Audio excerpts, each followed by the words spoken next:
আজকাল মাঝে মাঝে আমার একা মানুষদের কথা খুব মনে পড়ে। একা, একেবারে ধুধু একা, বিজন একা, বহু জনতার মাঝে অপূর্ব একা এমন মানুষদের কথা। তারা কি করে? ভাত খায়, রান্না করে, কাজে যায়, ঘুমোতে যায়, আবার ভাত খায়, রান্না করে, কাজে যায়, ঘুমোতে যায়। এভাবে দিন যায়, দিন পশ্চিম হয়। কিন্তু যখন রাত আসে, এই একাকিত্বের যে বোধ, সেটা বোধ হয় আরেকটু করে জেগে ওঠে। তাহলে সেই মানুষেরা কি কোনো রকম সংযোগ তৈরি করতে চায় না?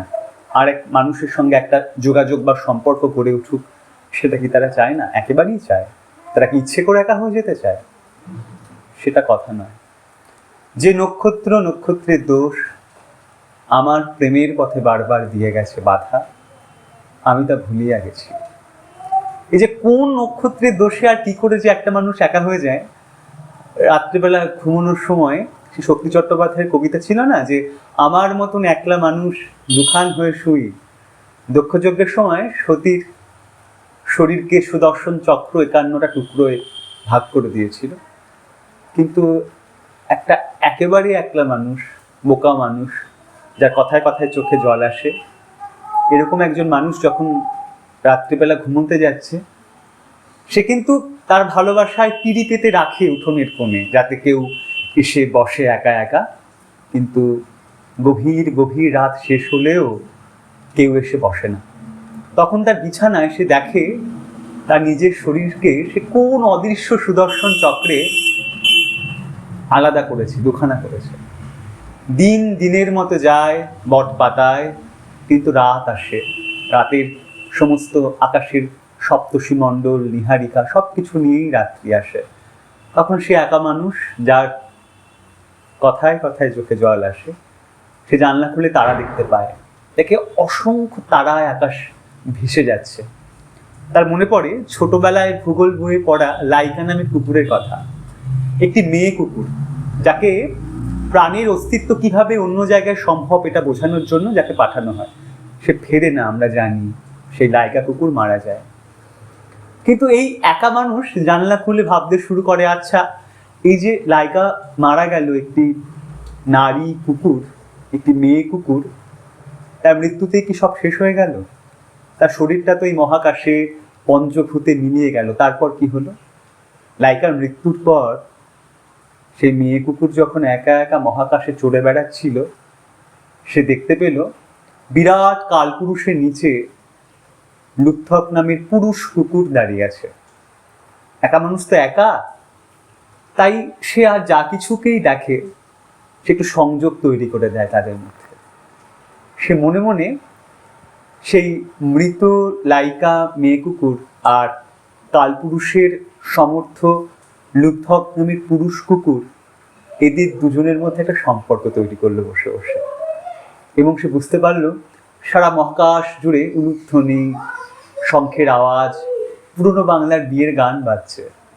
ওদের দুজনের মধ্যে বিয়ে হচ্ছে।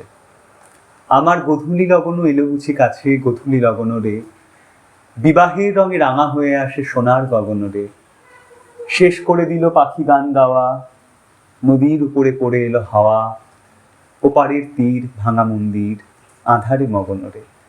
প্রথমে ভেবেছিলাম এই কবিতা বোধহয় সূর্যাস্তের কবিতা, সন্ধ্যেবেলার কবিতা, বিয়ের কবিতা।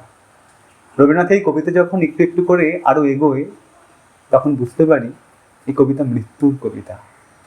একটা মানুষের এই যে আস্তে আস্তে বয়স বেড়ে যাচ্ছে, সে ক্রমশ বিভিন্ন ভিড় থেকে, পরিবার থেকে, সম্পর্ক থেকে একা হয়ে যাচ্ছে, সেই একা মানুষের কবিতায়, সূর্যাস্তের কবিতায় মিশে যাচ্ছে। তাহলে যারা এরকম একা মানুষ, তারা কি করবে? তারা ঘুরে বেড়াবে, রান্না করবে, খেতে বসবে, গান শুনবে, বুকের ভিতরে যে নিংড়ানো রস, তার আস্বাদ পেতে চেষ্টা করবে, সম্পর্ক তৈরি করার চেষ্টা করবে, কিন্তু সবসময় হয়তো পারবে না।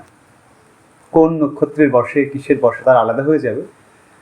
কিন্তু তাদের তো একটা স্থিতি চাই, একটা অবলম্বন চাই। সে অবলম্বনটা কি? অবলম্বনটা হলো এই যে অলিকের কথা, যে অপরূপের কথা বললাম, যে সংযোগ হারা একলা মহাকাশে এক পুরুষ কুকুর এবং এক নারী কুকুর, লাইকা এবং লুব্ধকের বিবাহ, এমন অপরূপের খোঁজ তারা করে বেড়াবে।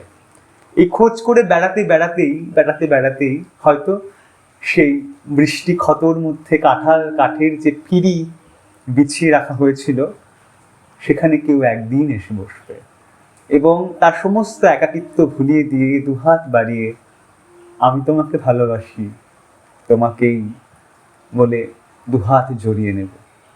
শক্তি চট্টোপাধ্যায়ের একেবারে শেষ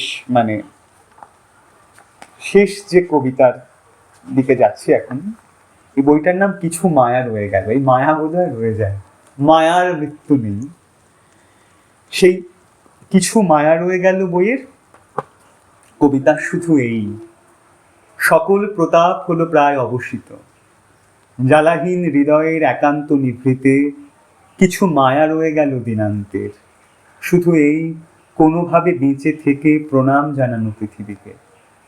মূঢ়তার অপনোদনের শান্তি শুধু এই, ঘৃণা নেই তঞ্চকতা, জীবন যাপনে আজ যত ক্লান্তি থাক, বেঁচে থাকা শ্লাঘনীয় তবু। এই যে সবকিছুর মধ্যে বেঁচে থাকা শ্লাঘনীয় না, এটা একটা আশ্চর্য জিনিস। এই কবিতার সুরেই রবীন্দ্রনাথ বলবে, মাঝে মাঝে তবু সুর লেগেছিল পৃথিবীকে প্রণাম জানানোর কথা এবং বিশ্বাস রাখা একদিন কেউ বেশি পিড়িতে বসবে এবং খুব সহজেই সে আসতে পারে কাছে, ওই যা কিছু বুকের ভেতর আলগা হয়ে আছে।